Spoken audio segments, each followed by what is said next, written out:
Yan, sinasubok ng panahon. Yeah, sanalani ko. Yeah. So I will be discussing the provisions and stipulations sa PAS 11. Yan, LCC. Yan. Interact. Sige, long-term construction contracts. Yan, construction contracts. Ayun ba yan? So, construction contracts, there are uh, two items siguro tawag siya. Na you have to, before ka mo diretso sa accounting treatment for the construction contracts, you have to consider these two first, okay? The first one is say contract revenue. As being stated, contract revenue, it is the initial amount of revenue agreed in the contract. Okay? Kung sa kwan pa is it is the contract price. So the initial amount, okay, initial amount agreed in the contract and variation in contract work claims and incentive payment. For example, sa mga yung na-encounter na problems na yung mga additional price or additional or bonus something ni nga na if ang contract mahuman og sayo or ang contract mahuman og dugay or naay in between sa contract na ay mga changes, okay, or variations in contract work claims and incentive payment. But then you have to remember that this variation should be, okay, before nimo siya i-consider na additional or deduct sa initial amount agreed in the contract, you have to consider that this variation should be, first, it should be probable na mahitabo siya, okay? And then second, it should be measurable. So it must be probable and measurable before you will deduct or add this variation from or to the initial amount agreed in the contract. Okay? Dapat probable and measurable.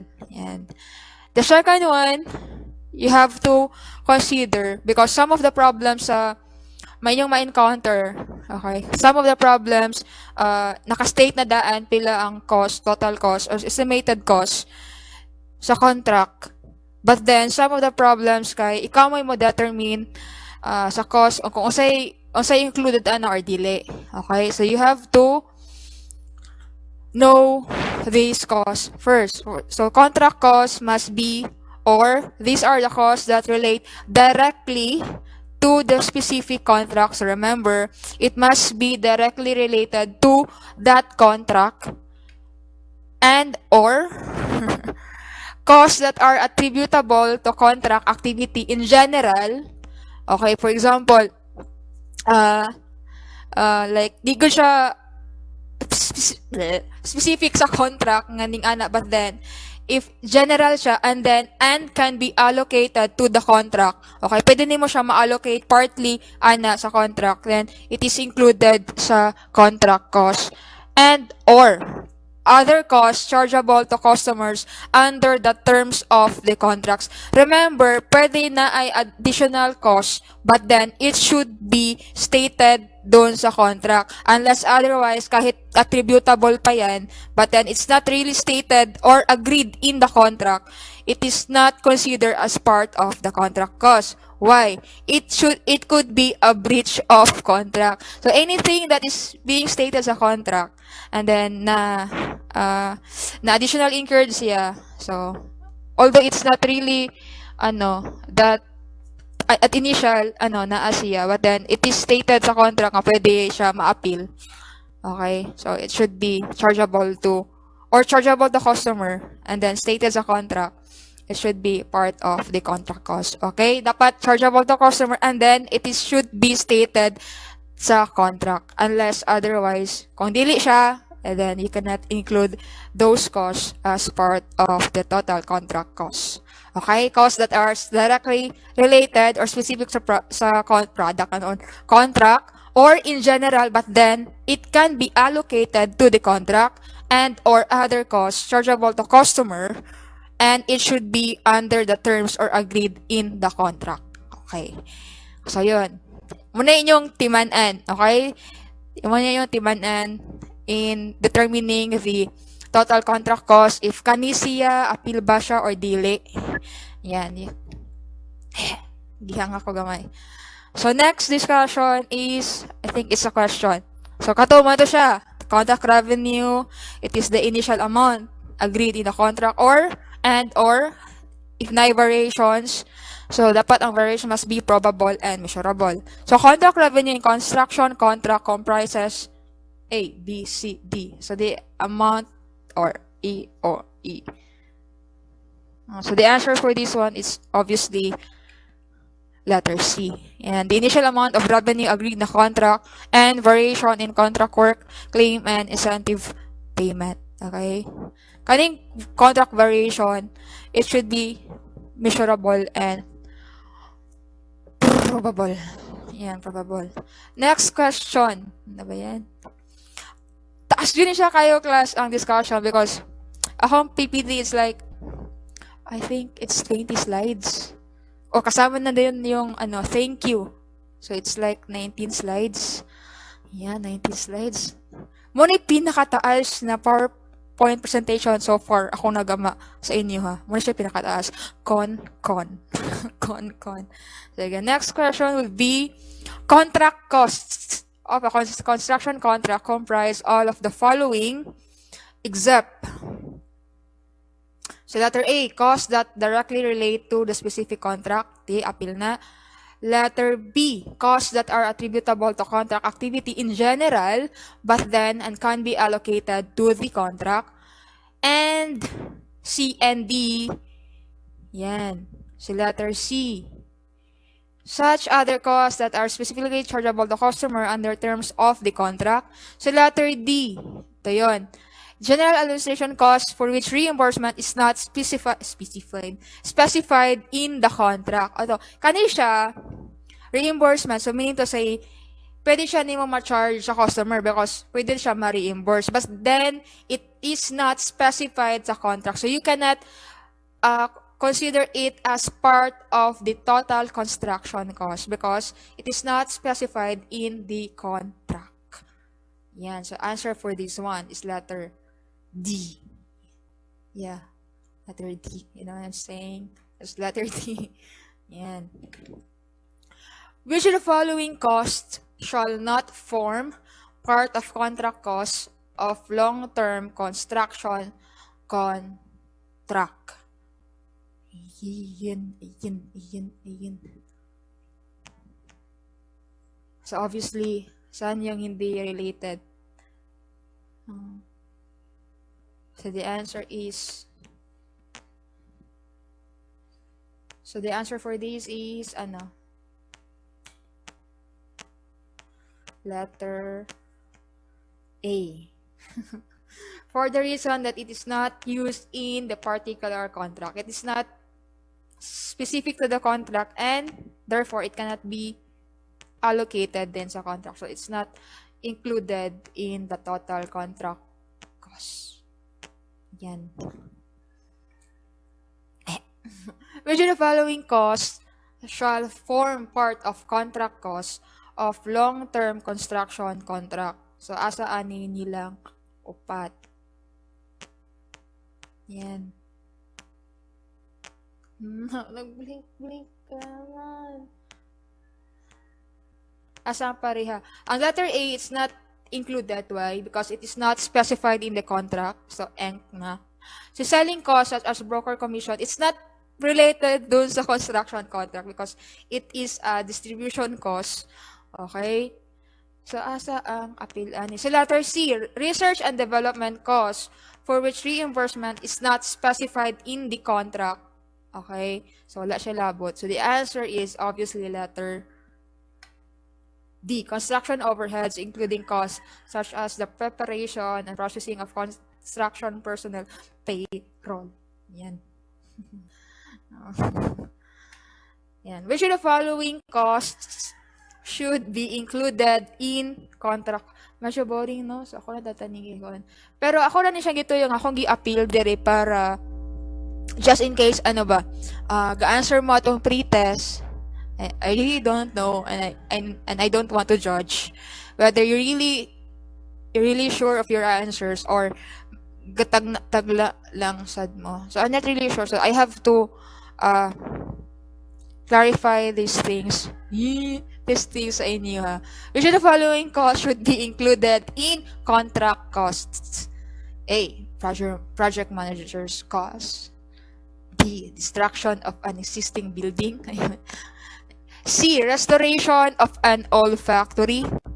And letter D, all of these are included in the contract cost. So, basically, if you're not sure if included ba sa A, B, or C, but then you are sure that naa sa ilaha, ang naaiduhan nila na appeal, okay? Sabihin to say, pag A, wala naman choices sa A, B, A or B, or B or C, or A or C. Okay, yan, di ba? So, the answer for this one is all of these. Yeah. Project manager's cost. As you can remember, di ba, sa cost accounting, although it's not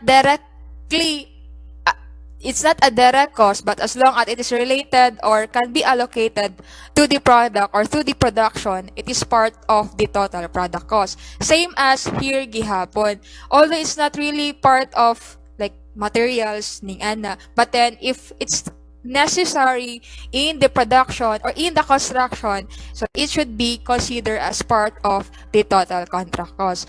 A, B, and C are all included as part of the contract cost. Yan. Sa letter B, ma'am, bakit appeal ang cost of destruction sa existing building? Because for example, if mo construct ang new building dira, and then you cannot construct the new building because na existing na building dira. Therefore, dili nimo mahimo ang imong kontrata. So you have to demolish or destroy the existing building in order for you to build another one. So it's necessary. So letter C naman, restoration of an old factory. Yan. I don't know why it's very very broad magod, but still if appeal siya, therefore maybe siguro ang old factory it's necessary in the construction or the in completing the construction contracts. Ayan, so the answer for this one is, di ba sa inyo ang if you can remember sa IA1, tama ba? If ang building, if mutukod kag,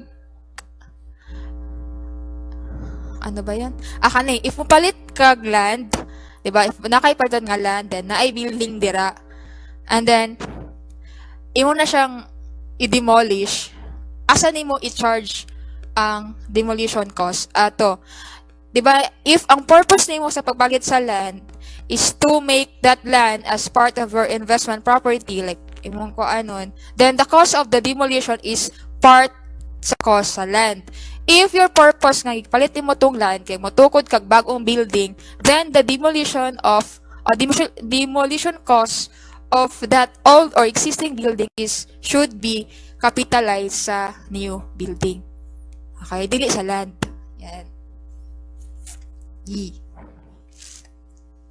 Next is accounting for construction contract. So, kabalo na ka o sa included sa construction o sa contract. Bakit construction? Contract revenue and kabalo na pud ka o sa included sa construction cost. Therefore, you will know how to account this kind of contract. Kasi accounting for contract. So, ano mo pag-treat ang cost? O sa ano mo pag-treat ang revenue or whether you will recognize profit over a period of time or at a point of time. Yeah, diba? So, accounting for construction contracts based on PAS 11. Ayan, PAS 11. There are two types of methods on how to account a construction contracts. And the first one is the percentage of completion method. Yan. Actually, if magbasa ka sa standard sa PAS 11, mao ni siya gina-prioritize or pinaka sige niya pinpoint na method, the percentage of completion method. And then if you can also see sa mga kanang sa inyong palibot, if ever na construction na nahitabo dira, especially sa Norso, kabantay mga tong daho kaayon na tarpaulin, 'di ba? Atong construction of the new mini hospital of Negros Oriental State University, 'di ba? Ang gibutang ito na ay percentage of completion because bago ni siya para sa most of the construction contracts. Mo ni siya ginagamit percentage of completion method. But then, sabi ni standard, you can only use this method if and only if the outcome of construction contract can be can be estimated reliably. Okay? You see outcome, it could be through, di ba, ang outcome, it could be, ma-estimate mo ang iyahang cost incurred, yan, or the output, something. So if you cannot if you cannot determine the outcome of the construction contracts, then therefore you cannot use percentage of completion. Why? If dili ka kabalo pila ang estimated cost or the total cost incurred or the total estimated or remaining costs, yan, then therefore you cannot use percentage of completion method. So linganingon lang ni siya, if dili nimo magamit ang percentage of completion because of the unavailability of those data, okay, so you cannot use this one, di ba? It's just like that. And then percentage of completion could be based on or pwede duha input measures. We say input ang imuhang gibutang, okay, or cost, yan. But then ang input could be measured sa duha, okay. Ang usa output. Kasi output, it's the physical completion, di ba, ang makita. Ang input ang imong gihatag or imong cost nga na-incurred. Ang output is the physical completion of the construction. So ang input could be measured through, okay? Pwede nimo ma-measure na based sa cost.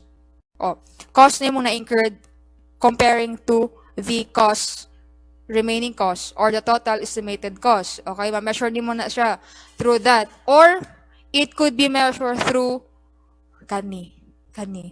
It could be measured through effort. Yan.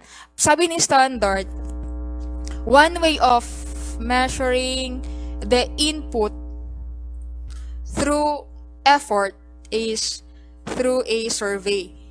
So mag-survey ka kung unsa ka grabe ang effort na nahatag sa construction.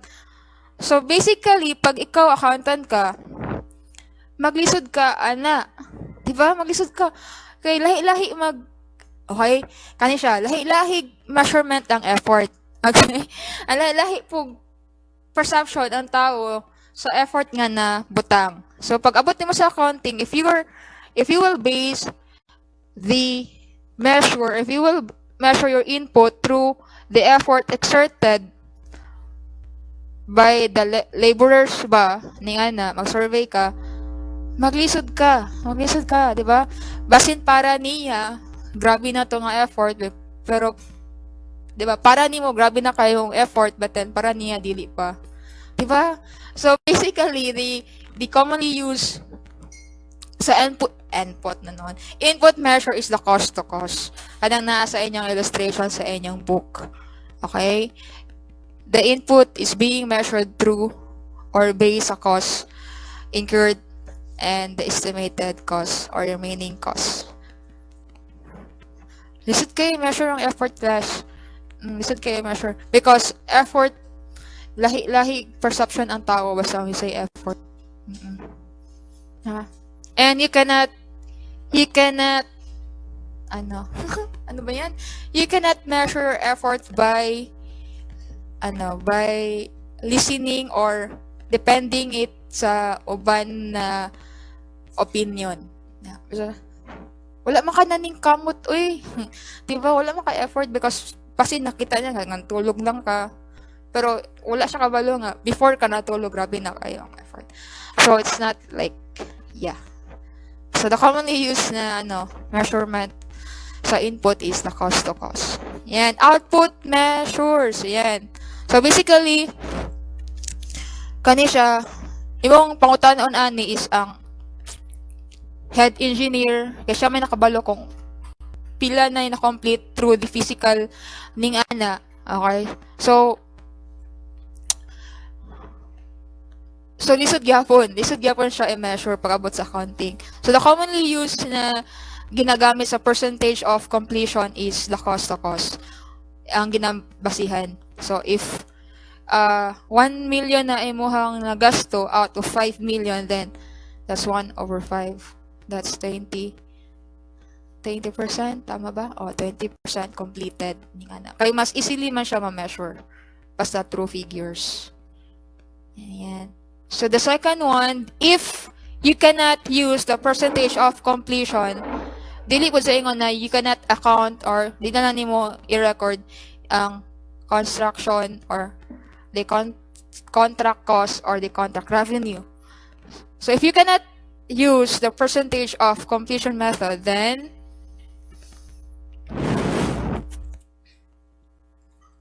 you will use so when the outcome of construction contract cannot be estimated reliably, diba, based on sa past 18, revenue is recognized when it is probable that the economic benefit will flow to the entity and it should be measurable.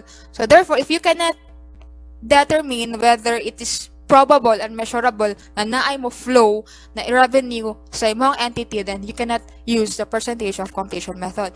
Then, what will you do? You will use the zero profit approach. Under zero profit approach or cost recovery method, or also known as hybrid, okay, you will just recognize revenue if there is a situation or instances that will tell you na pwede na nimo siya ma-measure and it is probable na mo-flow jud. And usually, manoon lang na sa imuha, as if you can notice po sa zero profit approach, mo recognize lang siyang revenue upon the completion of the contract. Why? Because diba, if na-complete na, nadawat na nimo, na-accept na sa customer, na completed na ang contract, then it is probable that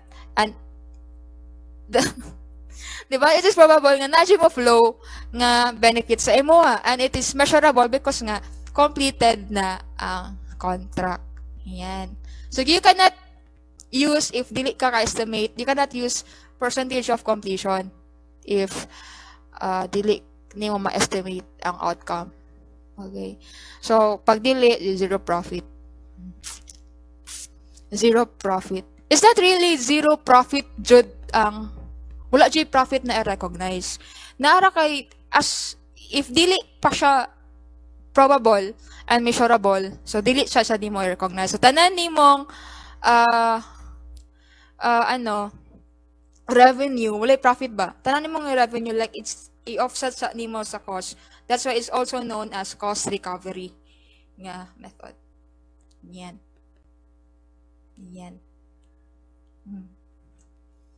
It's the same with the PFRS 15 then guys. Diba? The revenue could be recognized over a period of time or a specific period of time. So basically, ang example sa over a period of time is a percentage of completion method. And then I will explain that later nganong na ano siya. And then ang example po at specific period of time, nara kay hulaton nga time nga makarecognize sa revenue. Example na si zero profit approach or si cost recovery method or hybrid.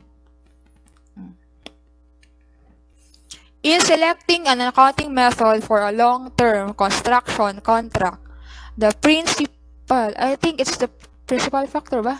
The principal factor to be considered should be, gibutan nga to ganina. It should be what? Okay, it should be the degree to which a reliable estimate of the progress toward contract completion is practicable. Yan.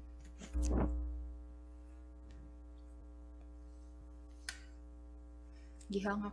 The percentage of completion of a contract, ano ba yan? Of a construction is based on all of the following except unsa man to, 'di ba? Pwede siya input, measure or output. So asa ang dili pwede ana?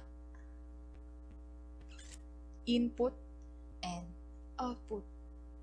Input, output. Input, output. The answer for that is letter D. Letter D, because you cannot measure the completion of a contract through advances. Let's say for example, ma-advance ka 50%, then you cannot measure the completion agi ana because it cannot dili siya wala siya labot. Dili nimo ma-measure ang completion through advances lang. What if mo advance kag dako? So can you assume na kato siya na amount if mo siyang i-divide sa total contract is the completion rate, 'di ba? You cannot use the advances received from customers as part of measuring the percentage of completion. Yan. So the answer for that is obviously D. A, B, and C pwede, 'di ba? Sa letter A, that is cost to cost. So input measure yan. Sa letter B, survey of work performed. Pwede yan. Kato kong giingon ganina. Letter C, completion of physical proportion of the contract work. That is the output. Diba? Sa letter B, effort. Si B mo effort. Sa letter C, si output. Yan. Which statement is true when the outcome of construction contract cannot be estimated reliably? Cannot be estimated.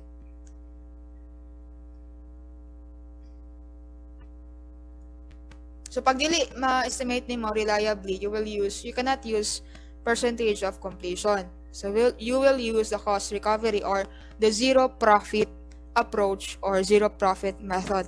And under the zero profit approach, mao ni siya mahitabo. Okay, letter A, revenue shall be recognized only to the extent of contract costs incurred that is probable will be recoverable.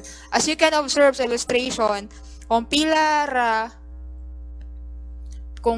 ang, di ba, katong construction cost, every time na mo record sa construction cost, di ba, or construction revenue under zero profit, equal good siya puros. And letter B, contract cost shall be recognized as expense in the period when incurred. Yes. And letter C, an expected loss in the construction contract shall be recognized and expense immediately. Si B o C, pariha na si zero profit o si percentage. Ang nakalahian lang nila ni zero profit o na percentage letter A. Because si percentage of completion, iyang i-recognize, mo recognize siya profit over the period or the term of the contract. Okay? But then, si zero profit approach, dili siya mo recognize og revenue when it is not probable and measurable na mo flow jud siya. Okay? And usually, probable and measurable na siya if the contract is completed na. So, magkapareha na sila og total income, but then, ang difference lang is kanus i-recognize siya. When it is probable that total contract cost on a fixed price contract will exceed total contract revenue, the expected loss should be, okay, remember, if probable and measurable siya na ang imuhang contract cost is higher than or greater than the contract revenue, then it is probable that you will incur or you will experience or maka-loss jud ka. Tawag na mo ani sa una tawag na mo ani sa una kay gross loss. Gross loss. So pag gross loss daw, pag gross loss, di ba? Under the two method, okay? Under sa percentage completion method, delete na siya nimo i-rate. Because if it's probable na na-loss na siya, di ba? You cannot use the rate because that rate is for the estimation. So pag probable jud siya na loss na, therefore your contract cost is greater than your contract revenue, then you should recognize this loss as expense immediately. Yan. As you can observe po sa percentage of completion, if na example sa inyong book, if magka-gross loss na siya, you cannot use the rate na diretso na siya. Imo na siyang i-recognize. So, for example, pagka third year,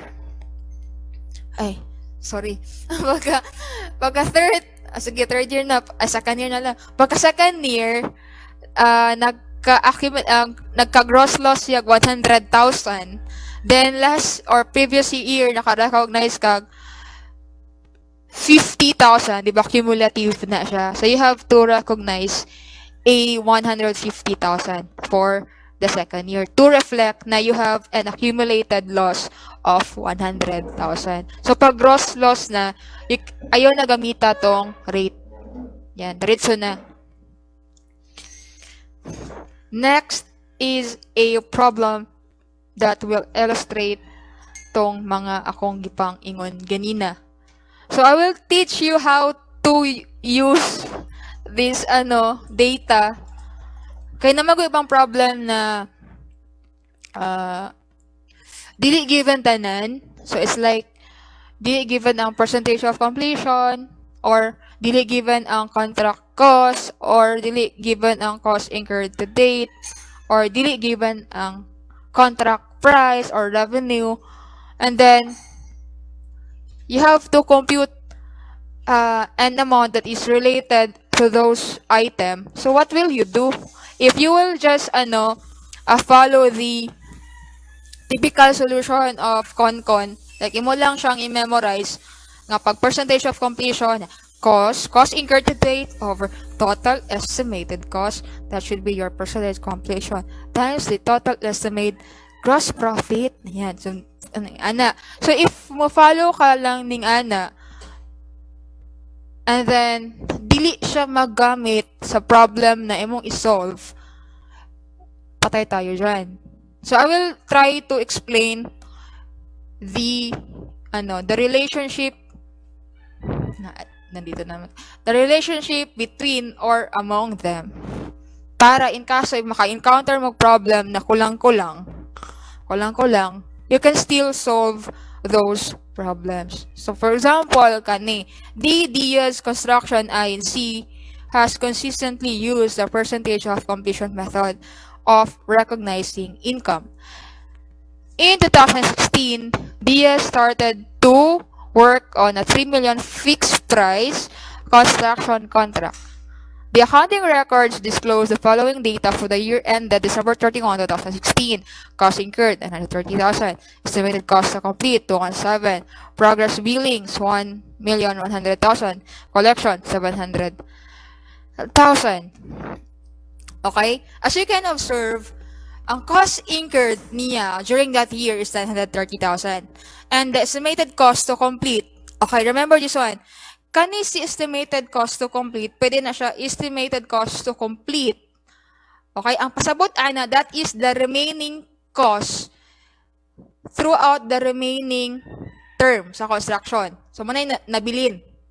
Okay? So, to get the total estimated cost, so you have to add the cost incurred and the total estimated cost to complete. Diba?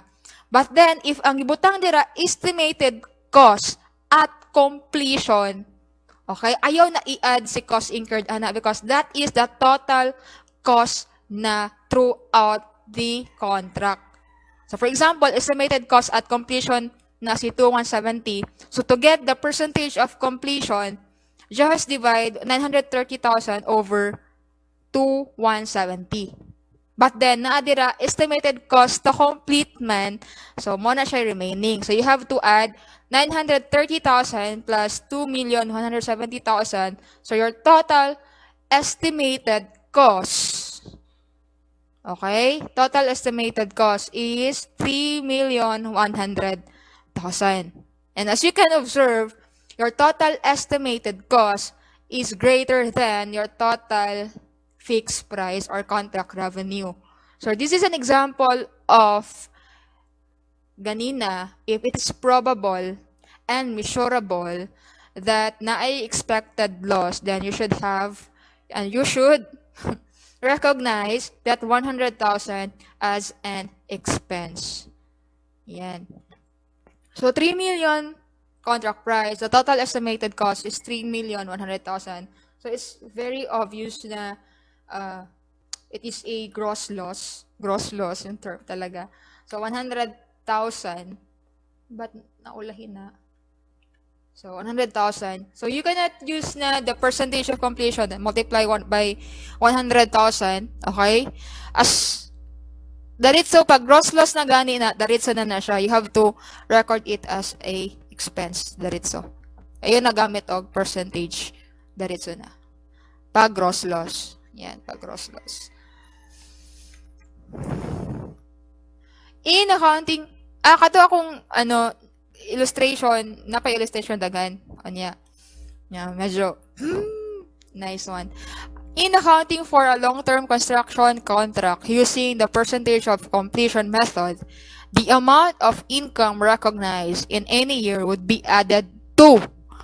So any profit recognized during or throughout the construction contract, asa nimo siya ibutang? Asa siya nimo ibutang? Letter A, deferred revenue. B, progress billings on contracts. C, construction in progress. D, property, plant, and equipment.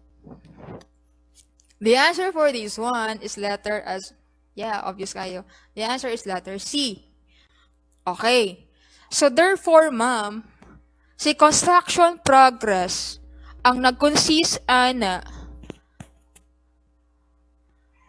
yan. Ang nag-consist ana is what? The construction cost and then si profit recognized during or throughout the construction contract. Tama? Di ba si cost plus profit, that would equal to your revenue? Tama. So therefore, if naay problem gani class na you cannot determine the percentage of completion using the cost because dili given, okay? You can compare the CIP, balance of the CIP, construction in progress, compare nimo siya sa contract revenue. Why? Because CIP consists of the total cost incurred and the total profit recognized during the construction contract. Therefore, yan yung revenue.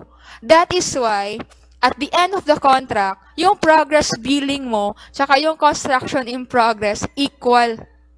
Tama ba? That's why, di ba si construction progress, that is part of your asset. Okay? Si progress billings, mean to say, di ba, gabiling na kasi mong customer, but then wala pa na kompleto ang project. Okay? For example, if nag-bill ka more than the completion or the completed contract, for example lang ha, ang imong CIP is 1 million, but then imong na-bill is 2 million. Therefore, di ba si CIP, that is the measure nimo sa imuhang input plus your profit. 1 million pa lang ang nahuman, okay?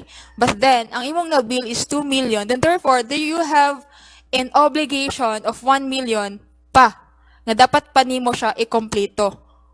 Okay, you get my point? On the other hand, if 2 million ang CIP, and then imong na-bill is 1 million only, therefore, you have a 1 million na pwede nimo makuha pa sa imong customer. You get what I mean? That is why, at the end of the contract, your CIP and your progress billing is always equal. Should na siya. At the end of the contract. Diba? So, if during the contract or throughout the contract, if dili na siya equal, then therefore you have an asset or you have a liability. Yan. So, yan. So, to illustrate further, kalain.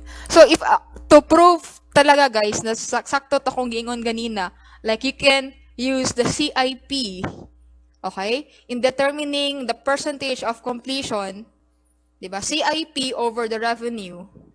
Pwede na siya nimo. I will try to prove it to you this time. So, Jasmine Corporation began construction contract in 2016 for a project with a contract price of 8 million. Jasmine Corporation uses the percentage of completion method. Ano ba yan? The financial statements for 2016 relating to the contract shows the following. Blah, blah, blah, blah, blah, blah, blah, blah, blah. Yan. Compute for the cash collection and cost incurred for the year 2016. Okay? Balik tayo sa katong ganina, di ba? Si CIP, it consists of the total cost incurred or cost incurred to date and the profit recognized during the year or throughout the contract. Okay? So therefore, if you want to determine the cost incurred for the year 2016, you can use that construction in progress 1/6, diba? Pwede niyo na gamiton to determine the cost incurred. Why? Given man dira ang gross profit earned during 2016, so kana 200,000 naa na siya sa 1/6. You get my point? And then, so therefore, so basically, pag tamad ka mag-compute, ding anihon lang nimo because mo po ni pinakasayon. But then I will try to show it to you katong CIP ang gamiton. Ako yung i-prove ang relationship nila. So cash collection could be computed as, di ba, if mag-bill ka, your entry for that is accounts receivable over credit ka progress billing. Okay. So as you can see, imong progress billing to date is 1.5, but then your receivable is only 500,000. So therefore, na kayo na kolekta. So the collection for that or the cash collection during 2016 can be computed as 1.5 imong na billing. Okay, pag walay collection, your AR and your PB, progress building, is equal. So, pag dili equal na siya, meaning to say na na-collect. So, the collection for that period is 1 million. Cash collection. Yan, cash collection. On the other hand, cost incurred for 2016. You can use the CIP. So, pag 1.6 si CIP, and 200,000 ana is profit earned. So therefore, the remaining balance of that 1.6 pertains to what? Pertains to the cost incurred. So pag 1.6 ang total, 200,000 ana is the profit earned. Therefore, the cost incurred during 2016 is 1.4 or 1,400,000. So okay, magamit ninyo ni siya because small lang ni siya gipangita given ng gross profit earned. Yan. So, di na nimo i-complicate imuhang kagalingon. And then, it is the first year of the contract pa. So, pwede pa. You can assume nga, tanat na sa tanan na adira. Mauna na siya. And this time, I will try to prove it to you na akong i-prove na kaning 200,000 akong i-compute ang percentage of completion using the CIP. Yan. So, to get the percentage of completion using the CIP, di ba, ang imuhang CIP is 1.6. Yan. Sabi ko kanina, that consists cost and profit. Di ba, sa iyong book, one way to solve the gross profit earned, you can total contract revenue minus total contract cost. That will be total estimated gross profit, then multiply nimo sa percentage of completion. Or, pwede nimo i-multiply daan ang contract revenue by the percentage of completion, then deduct the cost incurred to date. Then that is the gross profit earned as of that date.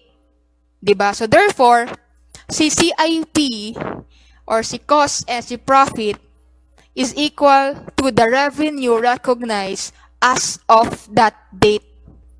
Okay? So pag 1/6 ang total nga na-recognize over the total contract price na 8 million, therefore the percentage of completion is 20%. Sige. Akong i-prove nga sakto ni si 20%. So pag gamiton nimo si 20%, dapat ang mogawas ana nga gross profit earned dapat 200,000. Okay? So atong i-prove nga sakto ba si 20%.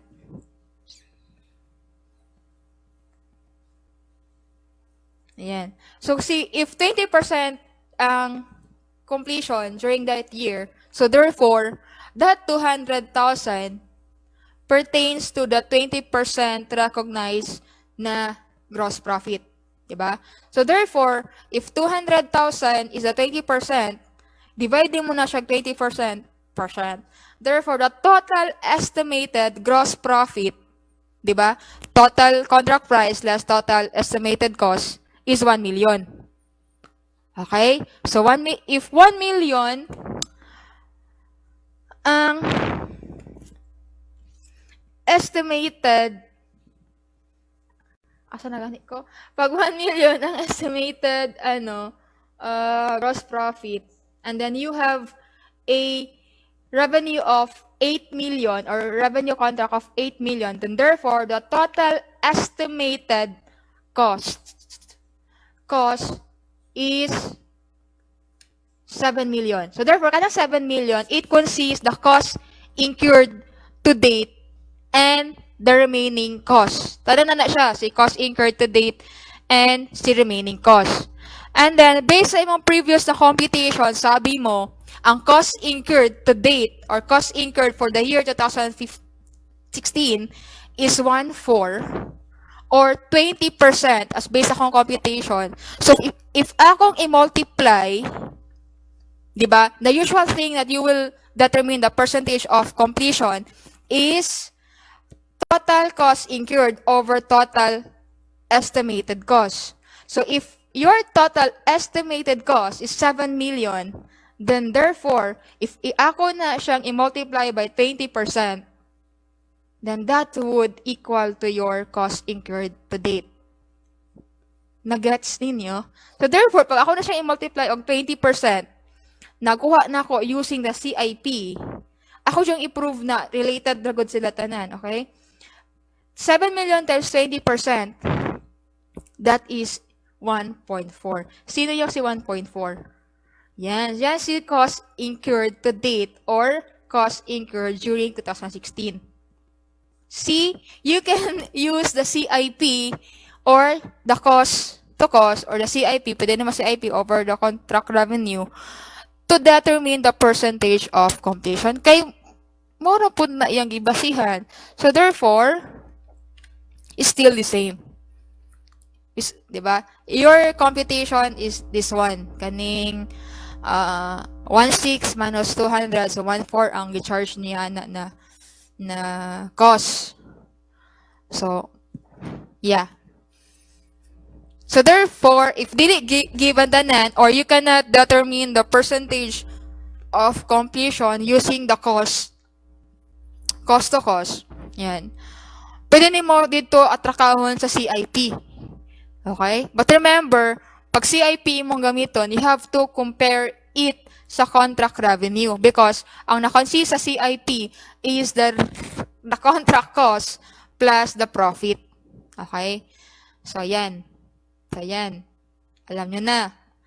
So, daghan paagi class. Daghan siya kayo paagi na isolve ni siya. Yan. Nasabtan na ninyo? Nasabtan ra ninyo? Kaya I really don't know kung saan jud siya pagpasabot bitaw ninyo sa inyo ha bitaw. Because ning ani man gud ang way namo na ako. Mao pa pud ako nakatunan. Pod. 'Di ba? CIP consists diha nimo i-charge and using percentage of completion na diha nimo i-charge ang cost plus yung profit. Therefore, that would pertain to the revenue earned throughout the contract or during that year or as of that date. Okay? So if imo na siyang i-compare sa contract price, then you can also use that one to get the percentage of completion. Okay, mo man na gamiton, 'di ba? Another way of getting the gross profit earned is pwede naman i-multiply daan ang contract price by the completion rate. Then, kukuha nimo ato, deduct yung cost incurred to date, then that would be the accumulated gross profit earned. Okay? So, yan. You can use the CIP. But be careful. Be careful. Ayaw pataka og gamit kung wala. Ayaw pataka og kanang shortcut or gamit-gamit og ning ani if wala pa nimo kay nasabtan. First i-master sa jud ninyo ang concept. If ganahang mag-entry, why not entry sa pag-entry mo. And then if okay na ka, makasabot na ka nga ning ana di ay usay appeal sa CIP, ang progress billings di ay mapiktuhan na siya ha, 'di ba?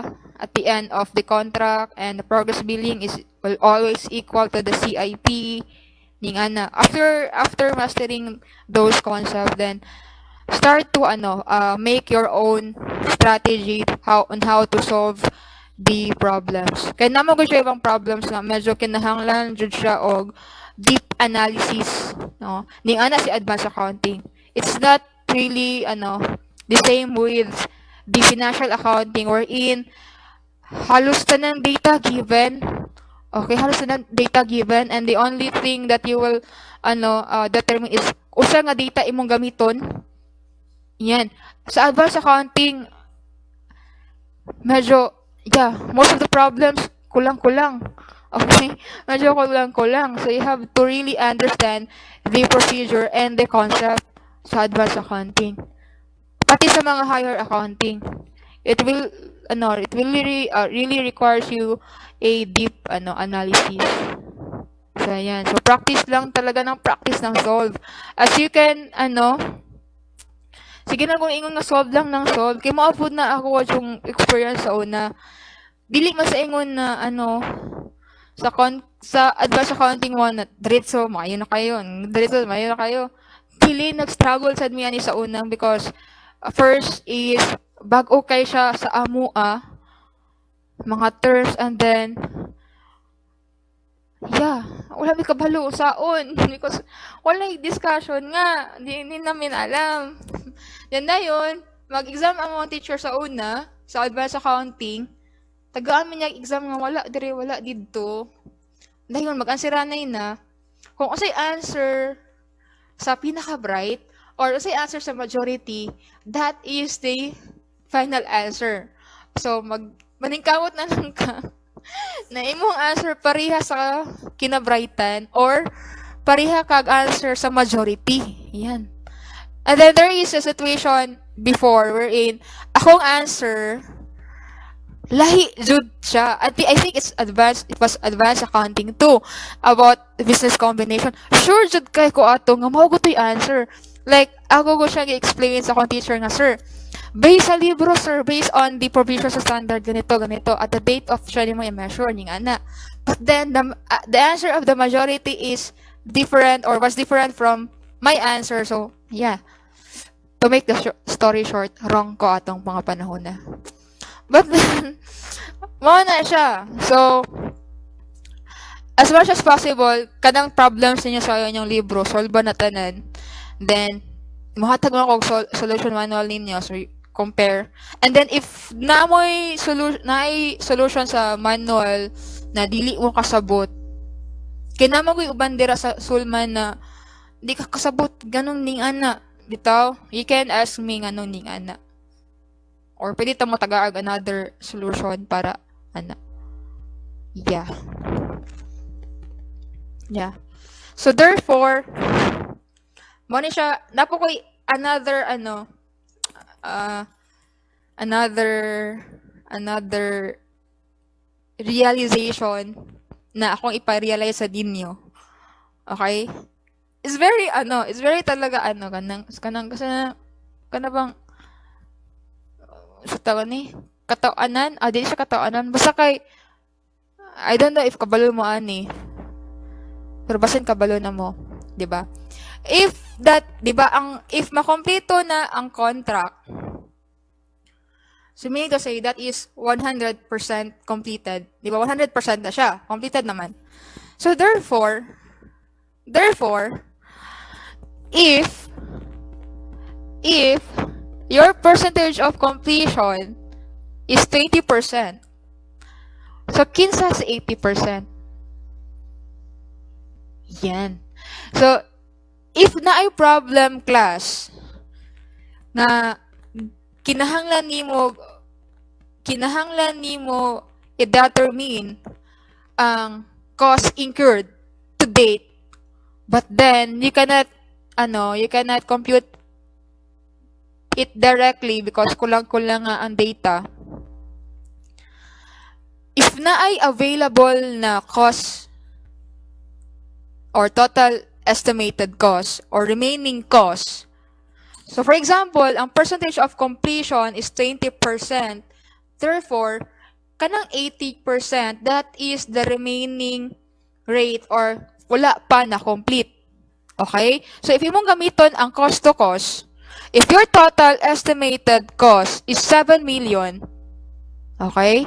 If 20% na-incurred na or na-complete na, so therefore, the remaining the 80% that will pertain to the total estimated remaining cost nimo. Nasabtan? So I have here a problem wherein you can use that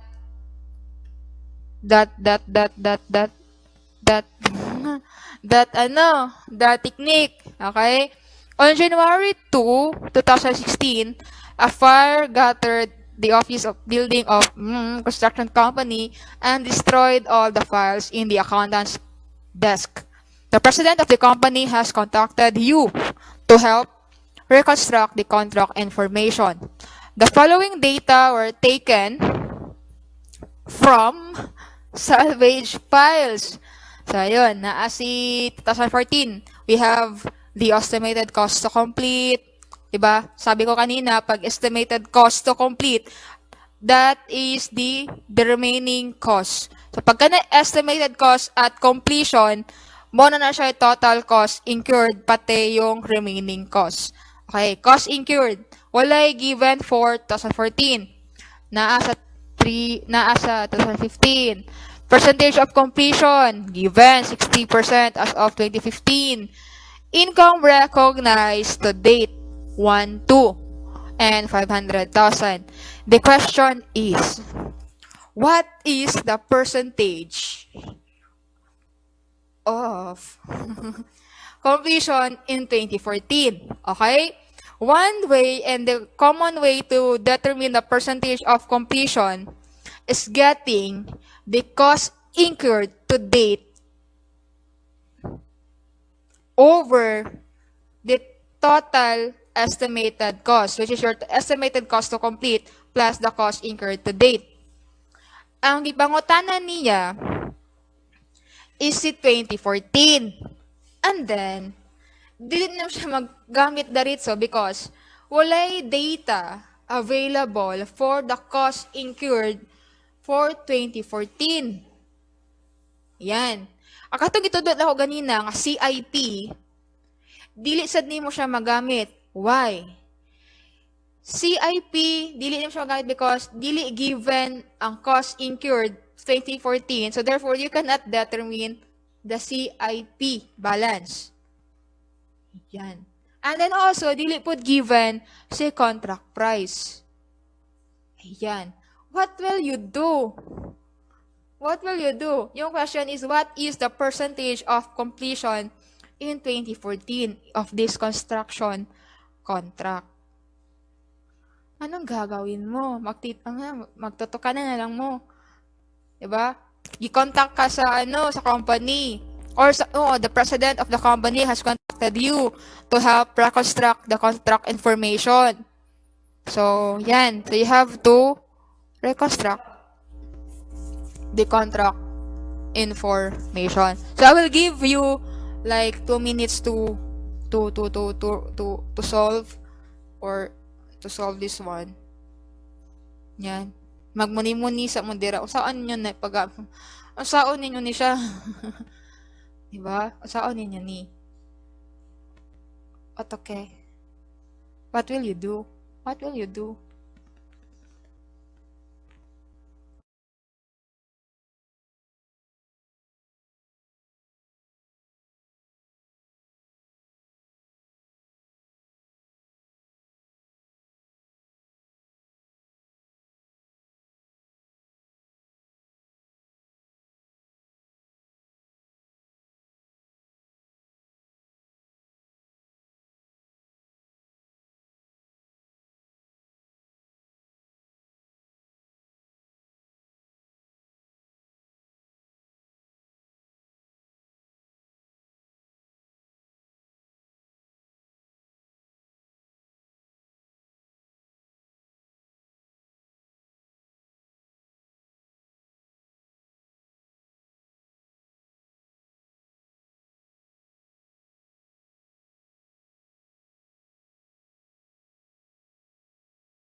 So, pila yung answer? Yan. Isa ka? Yan lang, pag-lane.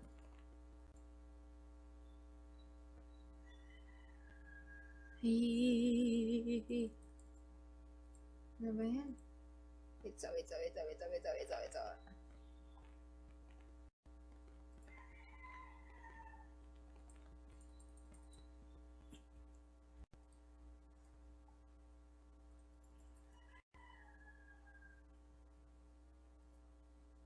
Nakaging.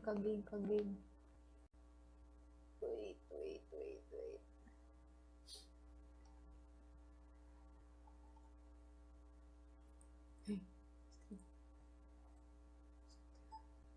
Apply.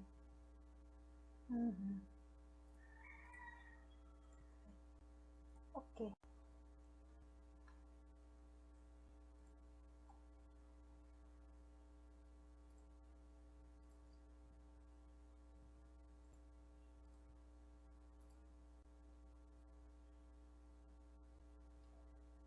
It's guys. Close.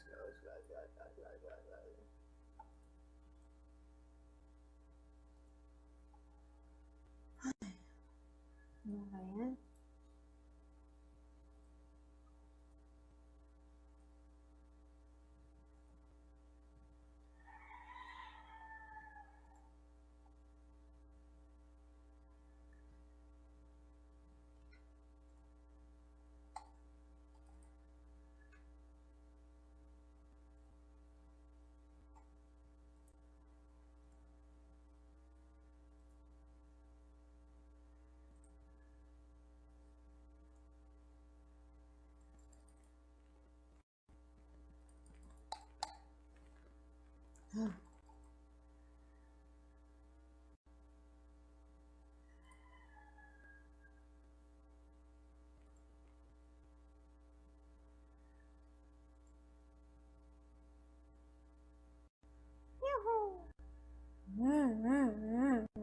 Mama.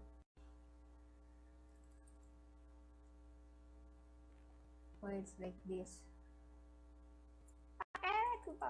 Bakit? Open screen. Ano ba yan?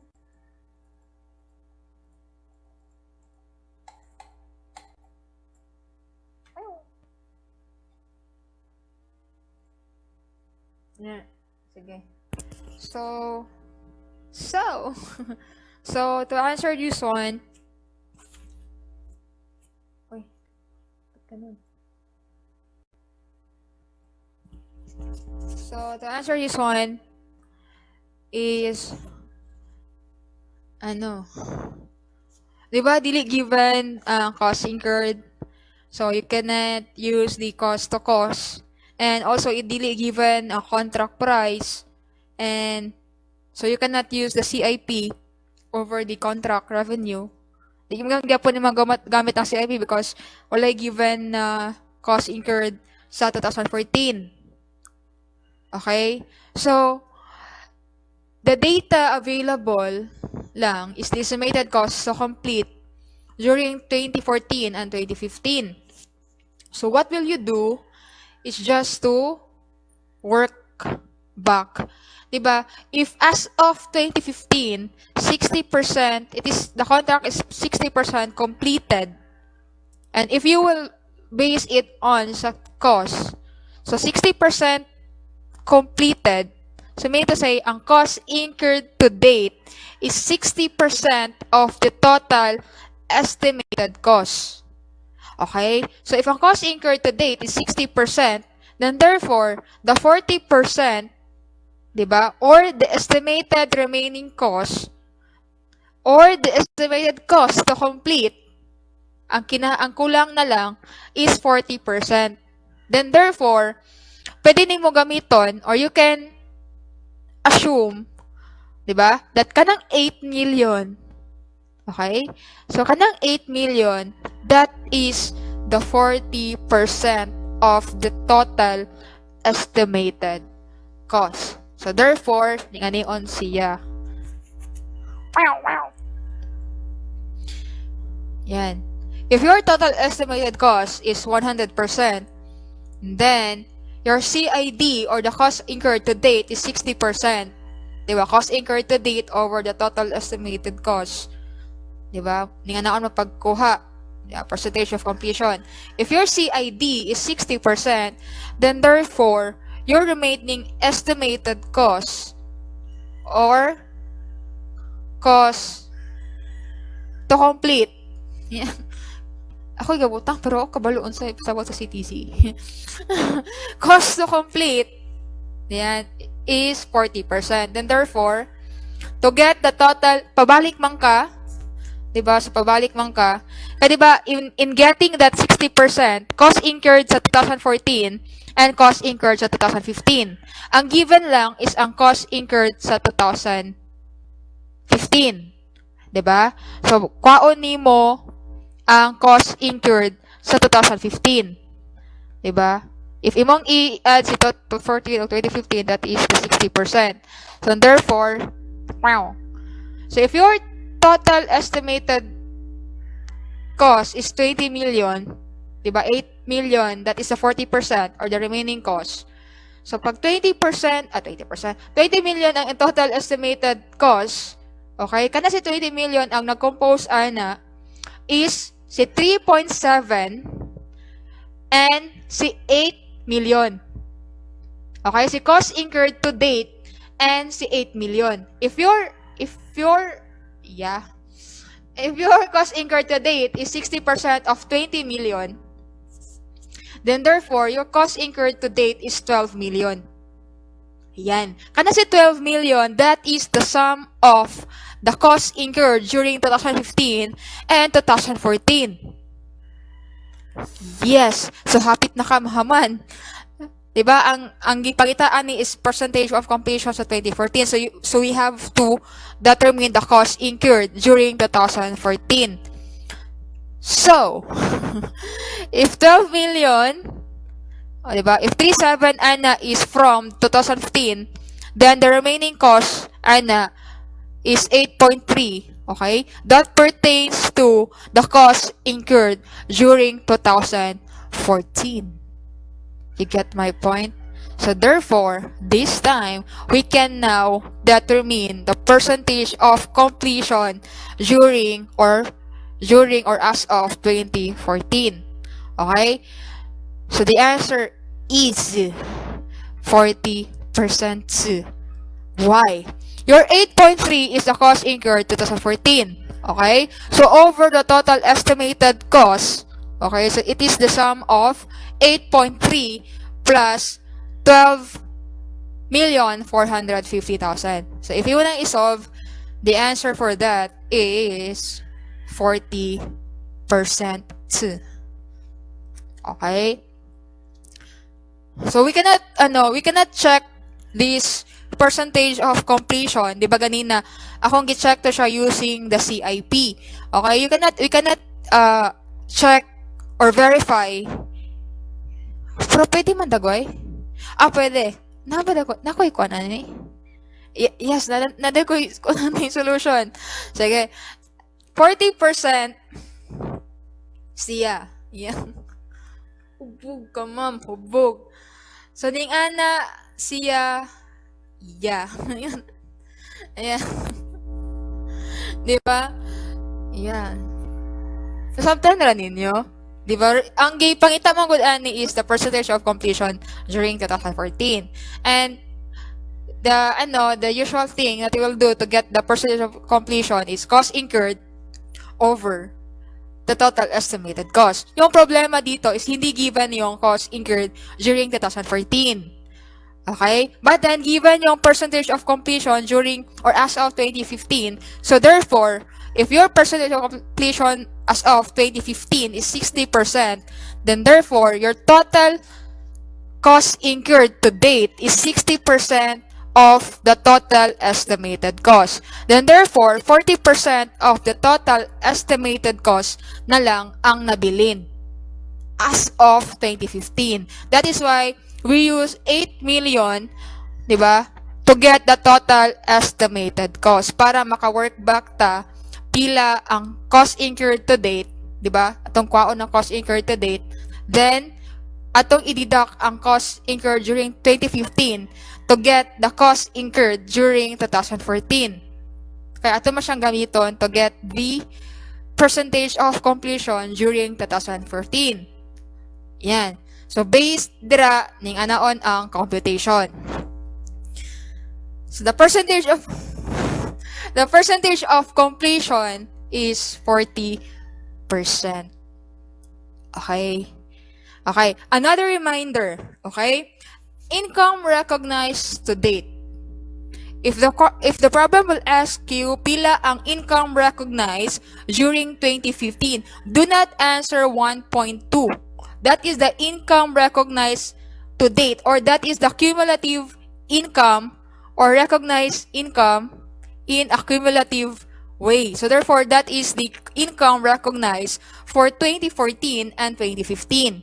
So if the problem will ask you pila ang income recognized during 2015 or for 2015, the answer would be 700,000. Okay? So this time, na may available na data, kabalo na ta pila ang estimated cost, total estimated cost. Yan, workback natin dyan, mga chong. I will try to prove it to you nga pwede kwaon, di ba given naman, ganina, di na ito magamit ang CIP because naikulang ang data. Dili given ang cost incurred during 2014. So, I will try to prove it to you na pwede ni mo gamiton tong CIP over revenue. Yes. Let's do this. Naaba ko, ani? Yan. Sige, mga chong. Yan. So, sa ganito ni.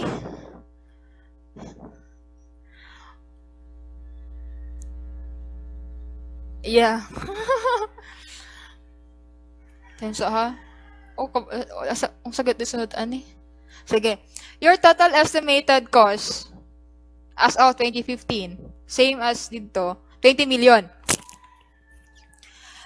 If 60% ang percentage of completion during or as of 2015, then therefore, mo na imong gi-multiply to get the total income or income recognized as to date. Okay. So therefore, that 1.2 million na income recognized to date, that is the 60% of the total estimated gross profit for the contract. Okay. So ganito. If you have a 1.2 and it's the 60% of the total, di ba? Contract revenue over minus contract cost, that is the total estimated gross profit. Multiplied by the percentage of completion, that is the income recognized to date. So if your percentage of completion is 60% as of 2015, and you have a 1.2 income recognized to date, so if you will divide 1.2 by 60%, then therefore, you will get your total estimated gross profit. Yan. So your total gross profit or estimated gross profit is 2 million. Yan, mga chong. So, to prove it to you, yan. So, if you have a total estimated cost, di ba? Total contract price or contract revenue less contract cost, that will be your total estimated gross profit. So if you have a total estimated cost of 20 million and you have a total, ayan, mali-mali na naman.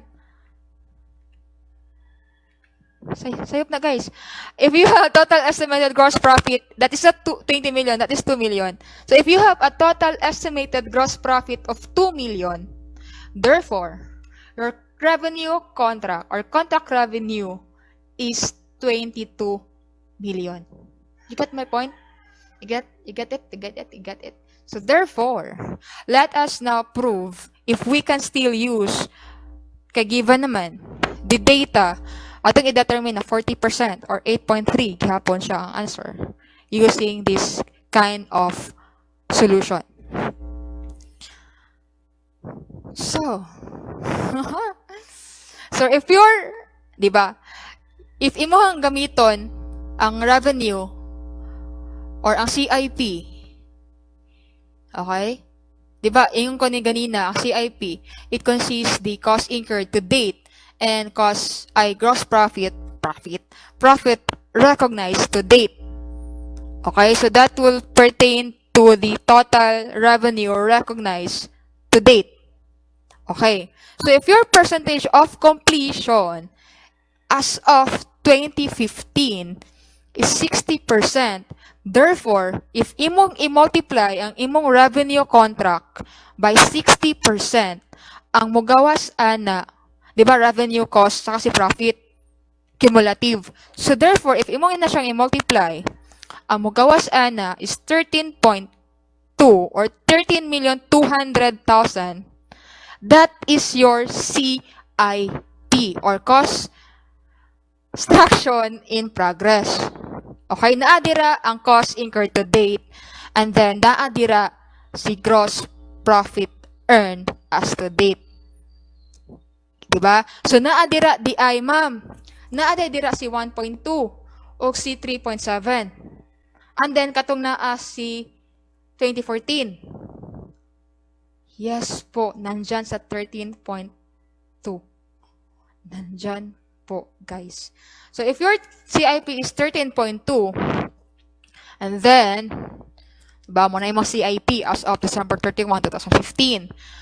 So if naa kay gibutang dira nga 3.7, yeah, i-minus nimo si 3.7 dira kay diha man nimo na ibutang, di ba? Cost incurred during 2015, diha imo gibutang. Diha po nimo gibutang tong income recognized sa 2014 na 500,000. Or pwede nimo diri sa 1.2, but to explain lang jud, ako lang gibinagsa. And naa po dira tong imuhang income recognized for 2015 nga 700,000, or you can easily or deduct directly the 1.2. Okay? Ako na siya gibinagsa para dili mo, para makabalo mo nga 500,000 of 1.2 is for 2014 and 700,000 is for 2015. So 1.2 as of 2015. Okay? So therefore, if imong kwaon si cost incurred during 2015 and total income recognized for 2014 and 2015, kinsay mabilin? Kinsay mabilin sa 13.2? Kinsa na siya? 'Di ba? Ang naadira cost incurred to date. So na naman sa 2015. And then naa po dira tanan si income recognized to date.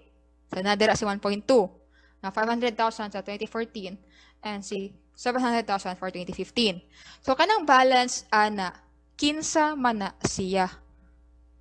Okay? Kinsa man na siya. Kinsa na siya, guys? Sino yan? Sino siya?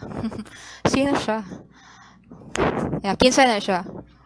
Or ikwaad ako no ang amount ana, i-minus daw ko kung kinsa na siya.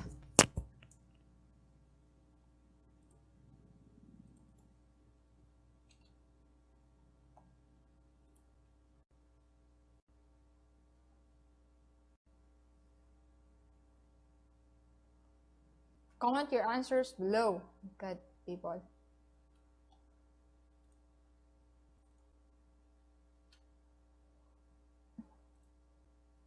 Kinsa na, guys? Kinsa na remaining? Sino yan?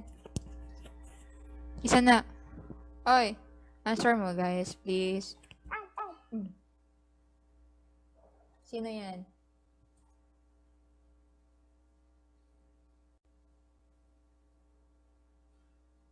Sino yan, guys? Sino yan, guys?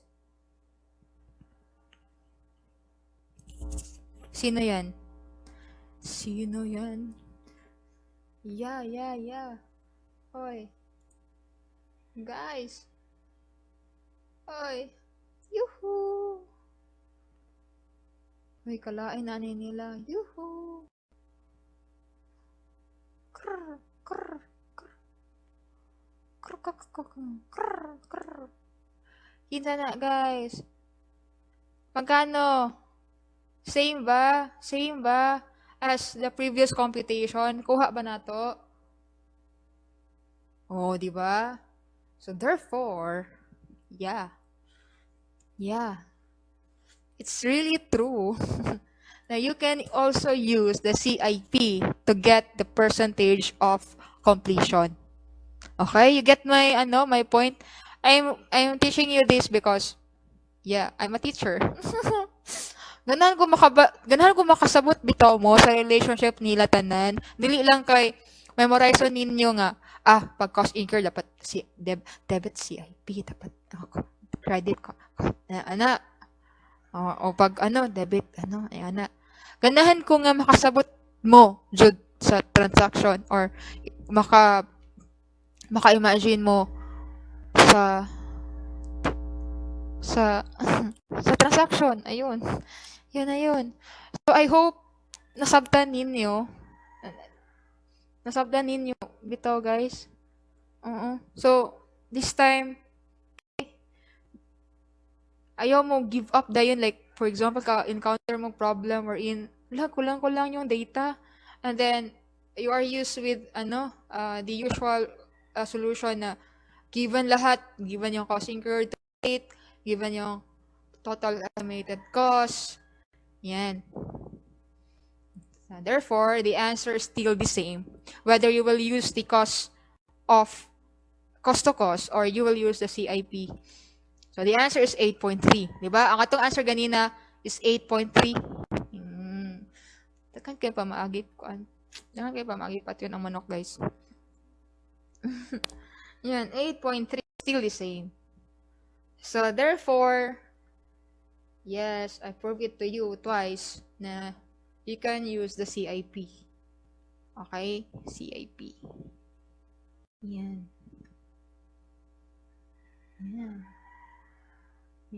Therefore, still the same. 8.3 over 8.3 plus 2450. So, the percentage of completion is 40%. 40%. Okay?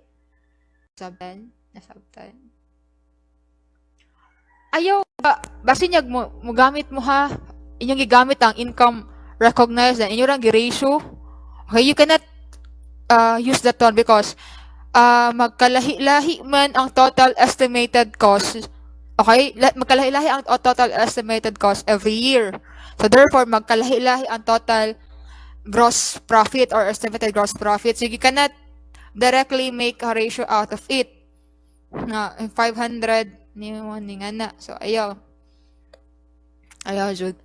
Gamita tong data wherein ay directly relationship sa usa't usa pareha ni cost o to cost ni CIP o na revenue ni ana. Yan. I hope you learn something. You learn something karong hapon na. And another reminder. Ito. I don't know if mo gawas pa ba ni sa inyong board exam or mo gawas ni sa inyo ha. Naagtoy problem talaga. Naagtoy na ako nahinumduman nga problem wherein dili jud siya stated dito nga estimated cost to complete siya or estimated cost at completion. Okay? Ang ilang ibutang dito is estimated cost. So, magduha-duha ka if kato ba ning remaining ba or mao na good ni siya ang total. Okay? So, one way to determine if estimated cost to complete na or the remaining cost to complete. One way to determine na class, if throughout the year, fluctuating siya, and then at the end of the contract, ni zero out siya. Okay? Ni zero, wala i-balance. Therefore, that is estimated cost to complete. Okay? Or the estimated cost to complete. Okay? If ang cost magkadako throughout the year, and then at the end of the contract, na ay balance nga mas dako compared to the previous years, that is the estimated cost at completion. Okay? That is not being discussed sa libro unsaon. But then mo na siya. 'Di ba pag remaining din makagamay-gamay gana siya. So pag at the end of the contract, nahuman na, so wala na remaining cost. So pag kana siya at the end of the contract ni zero balance. So pag estimated cost ra ing butang didto, ang pasabot ana niya estimated cost to complete or it is the estimated remaining cost. But then if nagkadako siya from, for example, 2014 hantod sa last year sa contract, and then sa last year of contract na ay balance nga mas dako compare sa previous years. So ang pasabot ana kana siya nga cost, that is the estimated cost at completion. So mo na siya total tanan. Okay. May gani kay naka-remember ko ana. Kaya naman may ibang problem nga, ibutang ra dito estimated cost. So kung saan na siya to complete or at completion. Di ba? And last, dili pa last ni. Napadagay 2 slides. Yeah, ako na ning giingon ganina, progress billings pati CIP. Di ba? Ma'am, bakit current asset and current laya? Bakit current ang classification na usually long-term man? Still the same with the explanation with the installment sales. Bahalag ma-realize siya more than a year, but it is part of or arising from the normal operating or normal operation or so within the normal operating cycle. Bahala pag more than a year, basta kay part of the operation or within the normal operating cycle, that should be classified as current. Okay? So your CIP, that is your asset. And then your billing, di ba mo na imong gi-bill sa ilaha. So therefore, if imuhang CIP, ato kung ingon ganina, if your CIP, mo man na siya completion nimo, mo imong na human, is higher than or greater than unsa sa imong na-bill, therefore napakay dalawaton. So that is your current asset. And then if it's a opposite way wherein mas dako imong na-bill, okay, mas dako ang billing kontra sa imong nahuman or sa imong progress, then therefore, diba, you have still an obligation to fulfill. That is why if mas dako ang progress billing, ang net ana should be classified as liability. Yan. So the answer for this one is letter C. Yan. Ma'am, still allowed ba yan? Kasi di ba ma'am, it's an example of offsetting. Okay, sabi ko before pass 1, sabi ng pass 1, if a specific standard permits na mo permit na standard of offsetting, then pwede. Then sabi naman ni pass 32, if the liability and the asset will be realized or will be settled simultaneously. Diba? Si CIP tsaka si progress billing at the end of the contract, diba? Equal yan. Ayan. So, it can be settled and realized simultaneously. So, example. So, therefore, you can still allow to deduct or imo siyang i-offset and then ang balance ana depende na kung asa mas dako. So pag mas dako si CIP, then that is your current asset, and mas dako si si progress billing, and that is your current liability. So still allowed pa rin kasi nga sabi ni standard okay lang. Yeah. Pa ba? And yan, tadan. Last slide. Ayan, last slide na lang. Yes! PFRS 15. Ayan. Sabi ni PFRS 15, revenue should be recognized.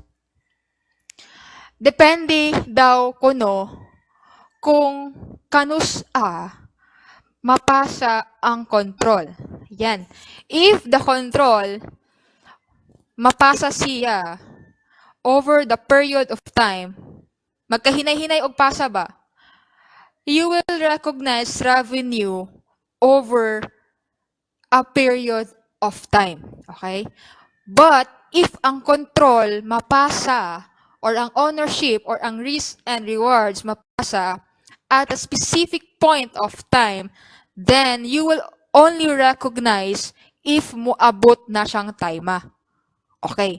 Examples daw sa kuno sa revenue na, na dapat i-recognize over a period of time because the control mapasa siya over a period of time, magkahinay-hinay og pasa. Example sa PRS 15, if katong first statement nga if magka-kompleto daw, di ba, as the progress daw ko na sa period, na burabag magamit sa kliyente tong gi-construct something. Example, kana bitang, di ba namay ka nang mag-construct ka, like, di pa siya ma-complete pero naanay mo occupy or naanay mo gamit.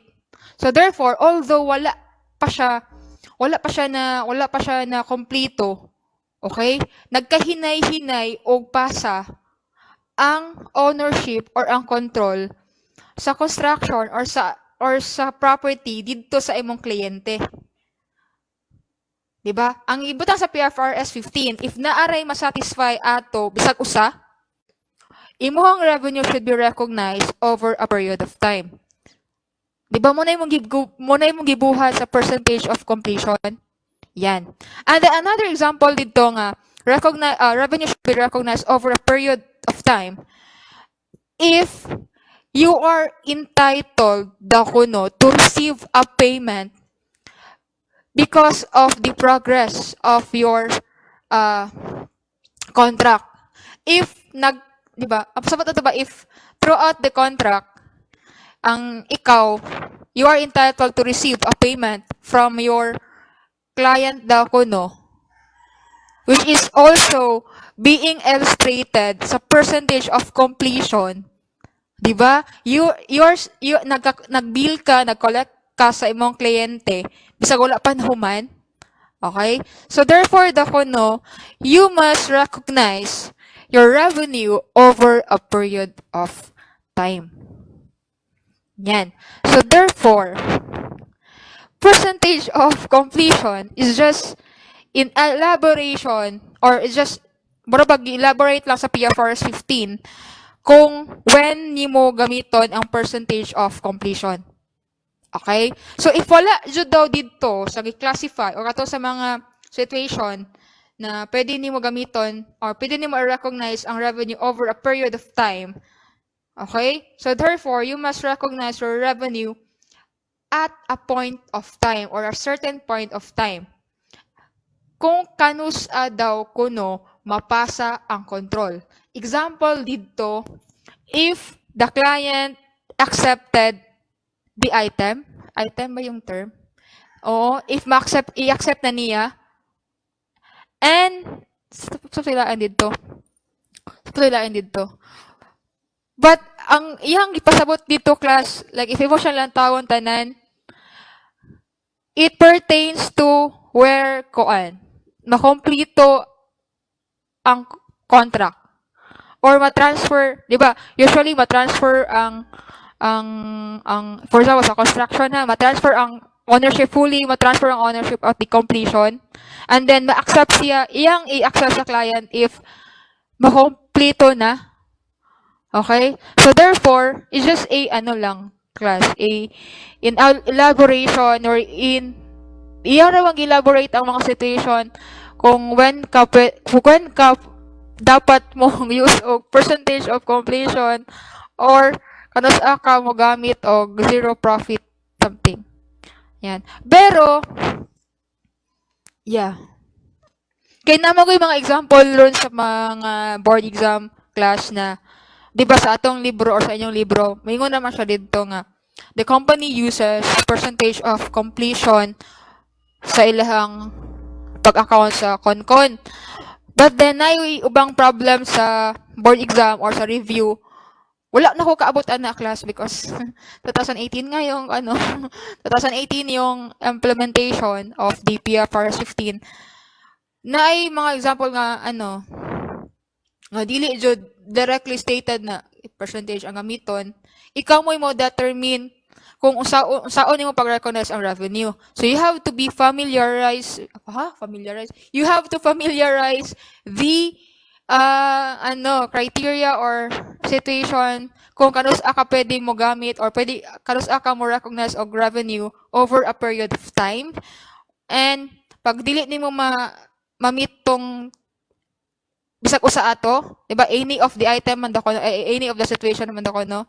Dili man to katutanan. If naray usa ato nga present, then you must recognize the revenue over a period of time. So if wala jud to siya bisag usa, then you must recognize your revenue at a point in time or a certain point in time. Kung kanus daw napasa ang control or risk and rewards.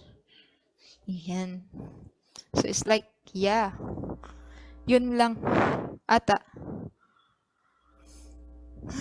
Kihang ako. So, yeah. And, kaning revenue recognition, okay. Mao na atong basihan sa franchise because the prevailing standard before PFRS sa franchise accounting is the revenue past 18. Past 18 ba ngayon? Ano ba yun? May past 18 ba? Past 18 ba yun? Past 8. Basta, revenue. Ano ba yan? Oo. So, yan. Pag abot sa PFRS 15, tanang standard sa installment sales, standard sa standard sa CONCON, pati sa franchise, superseded tanan. So, but actually, wala ra kayo yun na usob. Naiuban gani nga terms tayo na usob, like for example, sa franchise, sa una, initial franchise fee, paabot sa PFRS 15, nahimo na siya contingent franchise fee. Yan, like mga terms lang. But then, katong sa computations, wala ra kaayo. Na, gura elaborate ra ang mga situations. Rajud siya. So, ayun. Yun na yun, ata. Wala pa ba ko nalimtan?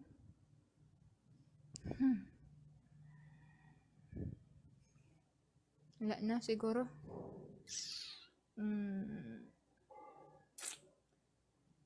Yeah. Yes, so mananajud. So, this coming Friday, franchise. So, actually, gasayon naman ng franchise. Nara kay, ang imorang, kabalo ka, ang main issue sa franchise lang is the initial franchise fee. Jud, and, mora na siya, ang issue. Mora issue, niya. Ang initial franchise fee or the contingent